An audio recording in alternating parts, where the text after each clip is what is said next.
Hi viewers, welcome to our channel. ప్రస్తుతం మనతో పాటు రైటర్ కనగాలి జయకుమార్ గారు ఉన్నారు. వారితో ఒకసారి మాట్లాడదాం. సార్ నమస్కారం. సార్ నమస్తే. నాగ చైతన్య గారు అండ్ శోభితా దులిపాల గారు ఇద్దరు కూడా ఎంగేజ్మెంట్ చేసుకోవడం మనం చూస్తున్నాం సార్. అయితే తొందరలో కూడా వివాహం ఉండబోతుంది. సో ఈ నేపథ్యంలో శోభితా దులిపాల గారి గురించి ఎంక్వైరీ చేయడం మొదలుపెట్టారు. అంటే తెలుగులో కొన్ని సినిమాల్లో యాక్ట్ చేసినప్పటికీ పెద్దగా ఎవరికి అంతగా తెలియదు సార్ ఆమె గురించి. మరి ఆమె బయోగ్రఫీ ఏంటో చెప్తారా సార్? ఇప్పుడు ఆవిడ ఎందుకు తెలిసిందంటే అందరికీ నాగ చైతన్య పెళ్లి చేసుకుంటుంది కాబట్టి తెలిసింది. బట్ ఆవిడకి మంచి బ్యాక్గ్రౌండ్ ఉంది. She's very intelligent girl, she's very talkative, she's handsome, బాగా చదువుకుంది, she's a very good reader, Bharatanatyam నేర్చుకుంది, కూచిపూడి నేర్చుకుంది, విశాఖపట్నంలో చదివింది, బాంబేలో కూడా చదువుకుంది. So she's a very nice girl. She comes from a very good family. వాళ్ళ ఫాదరు మర్చెంట్ నేవీలో జాబ్ చేస్తారు, వాళ్ళ మదరు టీచరు. తర్వాత చిత్రం ఏంటంటే నాగార్జున మాజీ భార్య పేరు సమంత, ఈవిడ చెల్లెలి పేరు కూడా సమంత. సో ఈ శోభితాకి సమంతకి నాగార్జునకి ఒక చిన్న హాఫ్ సర్కిల్ రిలేషన్ లాగా ఉంది చెప్పుకోవటానికి గమ్మత్తుగా. సో ఇప్పుడు నాగ చైతన్య ఇప్పుడు శోభిత వాళ్ళకి ఎంగేజ్మెంట్ అయింది. సో ఇది ఎలా ఉందంటే Naga Chaitanya first wife divorce ఇచ్చేసింది సమంత. ఇప్పుడు ఈవిడికి ఎంగేజ్మెంట్ అయింది, పెళ్ళి జరగబోతుంది. తర్వాత నాగార్జున గారు పెళ్లి చేసుకున్నారు. ఎవరు? లక్ష్మి అనే ఆవిడ పేరు లక్ష్మి అనుకుంటా, if I remember well. So ఆవిడకి విడాకులు ఇచ్చేశారు. ఇచ్చిన తర్వాత అమ్మల్ని చేసుకున్నాడు. సో ఆ వారసత్వం వచ్చిందని చెప్పుకోవాలి. ఆయనకి సెకండ్ మ్యారేజ్, ఈయనకు కూడా సెకండ్ మ్యారేజ్ కదా. ఆయన సెకండ్ మ్యారేజ్ సక్సెస్ఫుల్గానే ఉంది అమల్తో. ఈ మ్యారేజ్ కూడా చాలా సక్సెస్ఫుల్గా జరగాలని మనం ఆశిద్దాం. సో ఈ engagement because it is A second marriage కొంచెం మరీ ఆర్భాటం ఏం లేకుండా వాళ్ళ రిలేటివ్స్ని వాళ్ళని పిలిచి చాలా సింపుల్గా ఎంగేజ్మెంట్ చేశారు. సో నాగ చైతన్య మళ్ళీ కొత్తగా పెళ్లి కొడుకు కాబోతున్నాడు. So this is what about Naga Chaitanya and Sobhita. Sobhita వరకు వస్తే అమ్మాయి హాలీవుడ్ పిక్చర్స్లో యాక్ట్ చేసింది. తెలుగులో గూఢచారి అనేటటువంటి పిక్చర్లో యాక్ట్ చేసింది. అందులో అడవి శేషు హీరో అనుకుంటా. సో అతను కథ స్క్రిప్ట్ అంతా చేశాడు. సో అడవి శేషు స్పాటెడ్ హెయిర్. సో ఇక్కడ యాడ్స్లోనూ ఎక్కడో చూసి అమ్మాయిని హీరోయిన్గా పెడదామని తనే ఇనిషియేటివ్ తీసుకుని ఆవిడని తీసుకొచ్చాడు. గూఢచారి అనేటటువంటి సినిమాలో యాక్ట్ చేస్తుంది. తర్వాత she is a very bright student. చదువులో కానీ ఆటపాటల్లో కానీ చాలా బ్రైట్గా ఉండేది అమ్మాయి. ఆ అమ్మాయికి ఒక కోరికంట ఏంటంటే నేను బాయ్స్ చేత ఎక్కువ మంది చేత ఆకర్షింపబడాలి అనేటటువంటి డిజైర్ ఉండేదంట. అంటే ఆ విధంగా తను ఒక్కొక్కరి డిజైర్ ఒక గమ్మత్తుగా ఉంటుంది. ఇప్పుడు మనం ఎక్కడికైనా వెళ్ళామనుకో, ఒక ఫంక్షన్కి కానీ ఎక్కడికైనా వెళ్ళామనుకో మంచి డ్రెస్ వేసుకుంటాము, ఒకరిని పౌడర్ కూడా రాసుకుంటాము, నీళ్ళగా పెద్ద దువ్విని తీసి చక్కగా దువ్వుకుంటాము. సో షోక్గా ఉండటం అనేటటువంటిది ఒక సరదాది. అటువంటి సరదాకి బాంబేలో కాలేజీలో చదువుకునేటప్పుడు సో అందరూ నన్ను చూడాలి అనేటటువంటి డిజైర్. తర్వాత ఈ అమ్మాయి సినిమాలు చూసింది లేదు. అసలు నీ ఫస్ట్ సినిమా ఏంటంటే హ్యారీ పాటర్ అని చెప్పింది. హ్యారీ పాటర్ సీరియల్ వచ్చింది కదా, ఆ హ్యారీ పాటర్ తెలుగులోనూ ఇంగ్లీష్లో వచ్చింది. She speaks very good English, చాలా చక్కగా ఇంగ్లీష్ మాట్లాడుతుంది, చక్కగా మాట్లాడుద్ది. She's a talkative girl, very pretty. అన్ని క్వాలిటీస్, చాలా మంచి క్వాలిటీస్ ఉన్నాయి అమ్మాయికి. హాలీవుడ్ మూవీస్లో యాక్ట్ చేసింది, హిందీలో పెద్ద పెద్ద డైరెక్టర్స్ దగ్గర యాక్ట్ చేసింది, మలయాళంలో యాక్ట్ చేసింది. సో శోభిత అనేసరికి, శోభిత ధూళిపాళ అనేసరికి ఒక సాంప్రదాయం కుటుంబం నుంచి వచ్చినటువంటి అమ్మాయి ఏమో అనుకున్నారు ధూళిపాళ అనేసరికి. షీ హెయిల్స్ ఫ్రమ్ తెనాలి నుంచే వచ్చింది ఆవిడ అమ్మాయి. వాళ్ళ పేరెంట్స్ వాళ్ళంతా తెనాల్లో ఉండేవాళ్ళు, తెనాల్లో ఉండేది. తర్వాత వైజాగ్ వచ్చింది. వైజాగ్ వచ్చిన తర్వాత ఇంటర్ డిగ్రీ వరకు వైజాగ్ చదువుకున్నది. తర్వాత తల్లి ఒక పెద్ద పట్టణాల్లో, ఒక బెంగళూరు, ఢిల్లీ అటువంటి పట్టణాల్లో పెరుగుదాం అనేటటువంటి డిజైరు. అంటే ఏంటంటే ప్రపంచం తెలుసుకోవాలని. సో పల్లెటూరులో ఉంటే తెలిసేటటువంటి ప్రపంచం తక్కువగా ఉంటుంది. అలాగే ఒక పట్టణానికి వస్తే, అలాగే ఒక నగరానికి వస్తే, అలాగే ఒక ఢిల్లీ లాంటి నగరానికి వస్తే సో చాలా విషయాలు తెలుస్తాయి. We can gain knowledge. అమ్మాయి బుక్ రీడింగ్లో నెంబర్ 1. చాలా books, English books, Telugu books చాలా బాగా చదివింది. So she is a very good reader. She is a music కూడా, వీణ కూడా నేర్చుకుందంట. ఎన్ని క్వాలిటీస్ ఉన్నాయో. మరి ఈ సెకండ్ టైం మ్యారేజ్ చేసుకోబోయే, ఎంగేజ్మెంట్ చేసుకుని మ్యారేజ్ చేసుకోబోయేటటువంటి ఇటువంటి అమ్మాయి శోభిత ధూళిపాల. శోభిత పేరు కూడా చాలా చక్కని పేరు. శోభిత అంటే శోభాయమానంగా ఉండేదని అని కదా. తర్వాత శోభనం అనేటటువంటి దానికి కూడా లింక్ అయి ఉన్నది. ఎంగేజ్మెంట్ తర్వాత జరిగేది అదే కదా, పెళ్ళైన తర్వాత. కాబట్టి అటువంటి అమ్మాయి ఈ అక్కినేని ఫ్యామిలీలోకి రావటం అనేది సో ఒక మంచి పరిణామం. సో ఈ అమ్మాయి పేరు, ఇంటి పేరు ధూళిపాళ. ధూళిపాళ అంటే ధూళిపాళ సీతారామ శాస్త్రి గారని, ధూళిపాళ అని ఒక ఆర్టిస్ట్ ఉండేవాడు. ఆయన దుర్యోధనుడు క్యారెక్టర్స్ వేయటంలో చాలా దిట్ట. రామారావు గారు ధూళిపాళని దుర్యోధనుడి క్యారెక్టర్ స్టేజ్ మీద చూసి అతన్ని సినిమాల్లోకి ఇన్వైట్ చేసి దుర్యోధనుడి క్యారెక్టర్ ఇచ్చాడు ధూళిపాళ గారికి. చాలా అద్భుతంగా చేశాడు ధూళిపాళ. అసలు డిక్షన్ కానీ, తర్వాత ఆ డైలాగులో ఎక్స్ప్రెషన్ కానీ చాలా అద్భుతం. ఆ సినిమాలో చాలా డామినేటింగ్గా కనిపించాడు ధూళిపాళ గారు. సో ఆయన నాటకాల్లో ప్రసిద్ధి. ఆయన మెడ్రాసులో ఉంటుండగా రామరావణ అని ఒక నాటకం, ఆ నాటకంలో లక్ష్మణుడి పాత్రకి ఎవరినన్నా ఒక కుర్రాన్ని వెతుకుతున్నారు. అప్పుడు నేను దొరికాను ఆయనకి. అప్పుడు ఆయన నాటకంలో లక్ష్మణుడి పాత్ర వేయించాడు. ఆయన నాకు పద్యం నేర్పాడు. చాలా చక్కగా బ్రహ్మాండమైనటువంటి పద్యం నేర్పాడు.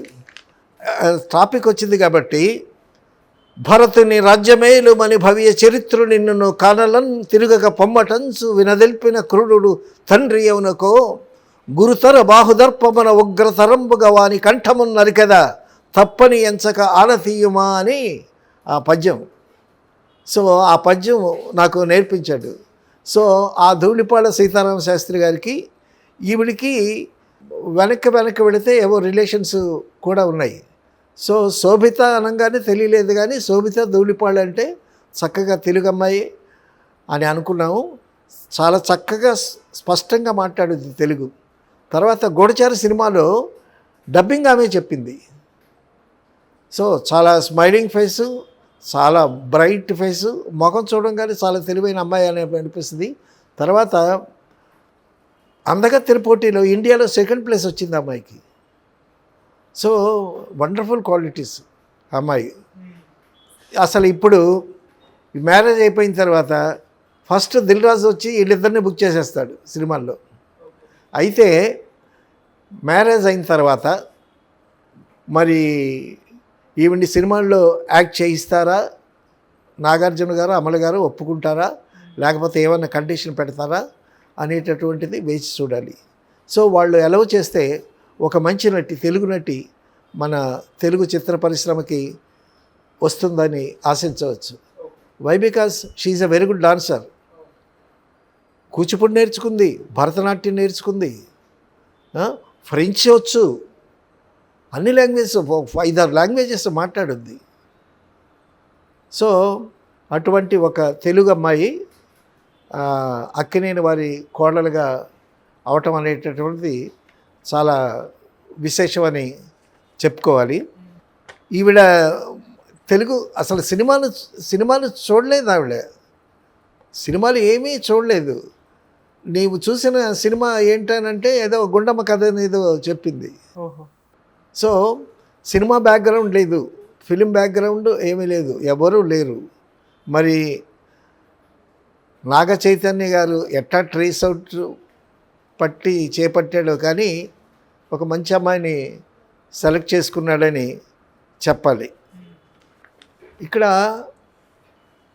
నాగార్జున గారికి, లక్ష్మి గారికి, నాగార్జున ఫస్ట్ వైఫ్కి సంబంధించిన ఒక విషయం చెప్పాలి. ఇక్కడ నాగార్జున గారితో అరణ్యకాండ అనే సినిమా చేసాం మారేడుమిల్లి డీప్ ఫారెస్ట్లో. అప్పుడు నేను ఆ సినిమాకి కో డైరెక్టర్ని, క్రాంతి కుమార్ ఏమో డైరెక్టర్. మేము ఆ డీప్ ఫారెస్ట్లో షూటింగ్ చేస్తూ ఉంటే నాగార్జున గారు వచ్చి షెడ్యూల్ అంతా కో డైరెక్టర్గా ప్లాన్ చేసేది. ఏమండి నన్ను ఒక హాఫ్ డే వదిలిపెట్టండి అన్నాడు నాగార్జున. సరేనండి అన్న. సరేనన్న తర్వాత నేను ఆ షూటింగ్ హడావిడిలో మర్చిపోయినా ఆయన అడిగిన సంగతి. రెండోసారి అడిగారు నాగార్జున గారు, నాకు హాఫ్ డే వదిలిపెట్టండి, నేను రాజమండ్రి వెళ్ళొస్తాను అని అన్నాడు. ఎందుకండి అన్న, నా వైఫ్ స్టేట్స్లో ఉంది, లక్ష్మి ఫస్ట్ వైఫ్ స్టేట్స్లో ఉంది, రాజమండ్రి వెళ్ళి, అప్పుడు ఫోన్లు లేవు, మారేడుమిల్లి ఫారెస్ట్లో నుంచి రాజమండ్రి వచ్చి రాజమండ్రిలో ట్రంకాలు బుక్ చేయాలన్నమాట ఆయన అనంటే. సరే అని ఒక హాఫ్ డే ఆయన లేని వరకు ప్లాన్ చేసుకుని మీరు 2 o'clock జాయిన్ అవ్వచ్చు అని చెప్పాను. ఆయన వెళ్ళాడు రాజమండ్రి. వెళ్ళి అట్నుంచి 2 o'clock వచ్చేసాడు. నేను ఆయన దగ్గరికి వెళ్ళి, సార్ హ్యాపీయా, మీరు మిసెస్తో మాట్లాడారా అమెరికా అది ఇదన్న. లేదండి అని అన్నాడు. అదేమండి అన్న, ఆవిడ షాపింగ్కి వెళ్ళిందండి అని అన్నాడు నాగార్జున గారు. సో అప్పుడు ఆయన్ని చూసి అప్పుడే అరణ్యకాండ సెకండ్ పిక్చర్ నాగార్జున గారికి. సో క్రాంతి కుమార్ డైరెక్టర్, నేను కో డైరెక్టర్ని. సో ఆయన ఒక డిసప్పాయింట్ చూసి నేను అయ్యో అనుకున్నాను నేను. ఎందుకంటే మారేడుమిల్లి డీప్ ఫారెస్ట్ నుంచి రాజమండ్రి వెళ్ళి అక్కడ ట్రంకాలు బుక్ చేసి మాట్లాడేటప్పుడు మనిషి అందులో కొత్తగా మ్యారేజ్ అయిన టైం కదా. సో భార్యాభర్తలకి ఆ లవ్ అండ్ ఎఫెక్షన్ చాలా స్ట్రాంగ్గా ఉంటుంది. సో ఆయన ఫోను మిస్ అయ్యేదని అనగానే అయ్యో అనుకున్నాను నేను. సో ఆ విధంగా నాగార్జున గారితో పరిచయం. తర్వాత తర్వాత వాళ్ళిద్దరూ విడిపోయారు. అమల గారితో కుదిరింది, అమల గారితో ఉన్నాడు ఆయన. తర్వాత అది ఆయనకి సెకండ్ వైఫై, నాగార్జున గారికి, నాగ చైతన్యకి సెకండ్ వైఫై. బహుశా ఇది ఒక ఆల్వైఫై ఏమో అనుకోవాలి. So that way I can say Nagarjuna second time అయినా సరే ఒక మంచి లైఫ్ పార్ట్నర్ దొరికిందని చెప్పుకోవచ్చు. అయితే తర్వాత సమంత విషయానికి వస్తే, సమంతకిని అమల గారికి అప్పట్లో పడలేదు, విడిపోయారు అనేటటువంటి ఒక వార్త బయటకు వచ్చింది. సో తర్వాత సినిమాల్లో యాక్ట్ చేయకూడదనేటటువంటి కండిషన్ కూడా పెట్టారని, ఆ కండిషను సమంత గారు ఒప్పుకోలేదని. తర్వాత సమంత అప్పుడు చాలా బిజీగా ఉంది, మంచి ఆర్టిస్ట్ అనేటువంటి పేరు వచ్చింది, మంచి రెమ్యునరేషన్స్ కూడా తీసుకున్నది. తర్వాత ఆ ఫినాన్షియల్ లిబర్టీ కూడా లేకపోయింది సమంతకి. సో అందువల్ల ఆ ఫ్యామిలీలో ఆవిడ ఇవ్వలేకపోయింది, అందుకే బయటకు వచ్చేసింది అని అన్నారు. తర్వాత మరి ఆవిడ అన్నదో లేదో కానీ ఒక స్టేట్మెంట్ ఒకటి బయటకు వచ్చింది. అది మరి ఇప్పుడు చెప్పొచ్చో చెప్పకూడదో నాకు తెలియట్లేదు, కానీ అప్పుడు అనుకున్నది అది ఏమంటే, ఆవిడేదో ఒక స్టేట్మెంట్ ఇచ్చింది, నేను అన్నం తినకపోయినా ఉండగలను కానీ సెక్స్ లేకుండా ఉండలేననేటటువంటి ఒక స్టేట్మెంట్ ఇచ్చిందని అప్పుడు సోషల్ మీడియాలో కూడా వచ్చింది.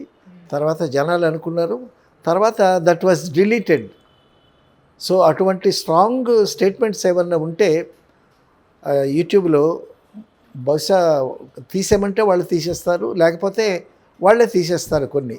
సో ఒకవేళ అటువంటి స్టేట్మెంట్ ఇచ్చిందా, ఇస్తే దాని మీద ఎలా రియాక్ట్ అయ్యారు? సో అది ఒక మంచి స్టేట్మెంట్ కాదు కదా. సో అంటే ఒకటి ఇప్పుడు దాహం ఎలాగో ఆకలి ఎలాగో, so that is also a physical need. ఇప్పుడు సెక్స్ అనేది ఫిజికల్ నీడ్, ఆడవారికైనా మగవారికైనా it is a physical need, అది తప్పులేదు. అయితే దాన్ని బహిర్గతంగా చెప్పుకుంటే వాళ్ళ మీద డెఫినెట్గా బ్యాడ్ ఇంప్రెషన్ జరుగుతుంది. సో వీటన్నిటి కారణాల వల్ల అంతర్గతంగా వాళ్ళ మధ్య ఏమున్నాయో మనకు తెలిసినవి కొన్ని ఉంటాయి. సో ఈగో ప్రాబ్లమ్సా లేకపోతే వేరే ప్రాబ్లమ్స్ ఏమన్నా ఉన్నాయా? So she came out. ఆవిడ బయటకు వచ్చేసిన తర్వాత అయ్యో విడిపోయారా సమంత నాగ చైతన్య అనే ఫ్యాన్స్ చాలామంది ఇదయ్యారు. సో ఎందుకంటే అక్కినేని గారి ఫ్యామిలీలోకి రావటం అనేటటువంటిది గొప్ప విషయమే కదా. సో తర్వాత వాళ్ళిద్దరినీ కలపటానికి మురళీమోహన్ గారు కూడా ట్రై చేశారంట. మురళీమోహన్ గారి ఆ ఇంట్లోనే ఉండేవాళ్ళంట అప్పుడు. వాళ్ళిద్దరు చాలా బాగా ఉండేవాళ్ళు, చాలా బాగున్నారు, ఎప్పుడూ గొడవలు ఏం లేవు.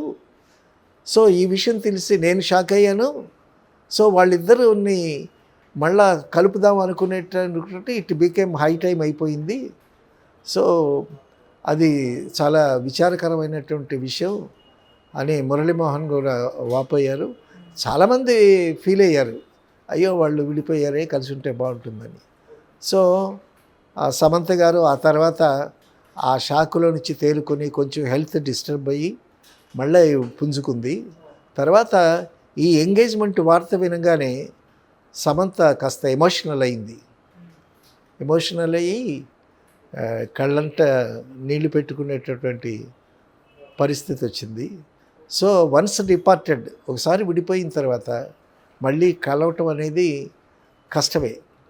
సార్ ఇప్పుడు ఎంగేజ్మెంట్ జరిగిన తర్వాత సమంత గారి ఫ్యాన్స్ అంటే ఏ విధంగా విమర్శలు చేస్తున్నారంటే, అనవసరంగా విడిపోయినప్పుడు ఒక సమంత గారిని టార్గెట్ చేసి ఆమెనే అన్నారు, నాగ చైతన్యని ఏమీ అనలేదు, మేబీ శోభిత గారి వల్లే ఇప్పుడు సమంత నాగ చైతన్య విడిపోయారేమో, నాగ చైతన్య పైన ఒకరు కూడా అనలేదని చెప్పేసి వీళ్ళ వైపు నుంచి సమంత గారి అభిమానులు అయితే చెప్పడం చూస్తున్నాం సార్. అయితే సమంత వాళ్ళిద్దరు చాలా హ్యాపీగానే ఉన్నారు. విడిపోయిన తర్వాత వాట్ నెక్స్ట్? ఇప్పుడు ఈ వయసులో ఉన్నాడు కదా, నాగ చైతన్య యుక్త వయసులో ఉన్నాడు. సో అట్టేటప్పుడు న్యాచురల్గా he will go for some other alternative.